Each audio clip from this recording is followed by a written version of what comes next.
Ако има референдум за последниот договор со соседна Бугарија, тогаш Штипјани ќе се изјаснуваат за уште едно прашање.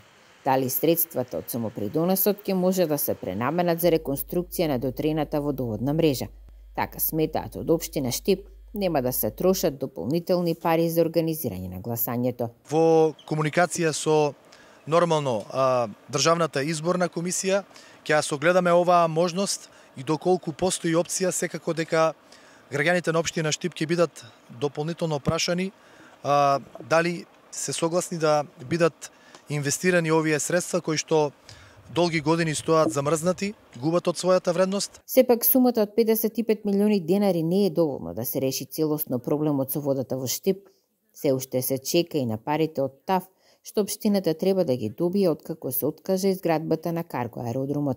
Со нив треба да се изгради линија 2, со што треба да се реши снабдувањето во високите зони и индустријскиот дел. Се уште немаме информации кога би се случило тоа. Од нужна потреба е поставување на оваа линија, изработка на оваа линија. Неколку пати досега комунициравме на оваа тема, но се уште немаме прецизен и точен датум кога ќе започнат градежните активности, затоа што практично процесот не зависи од нас. Инаку пред неколку месеци од општина Штип обвинија за одолговлекување на процесот за користење на овие средства во висина од 1,2 милиони евра. Се уште се преговара со фирмата, а се бара и ревидирање на проектот што би значило дополнителни трошоци за општината.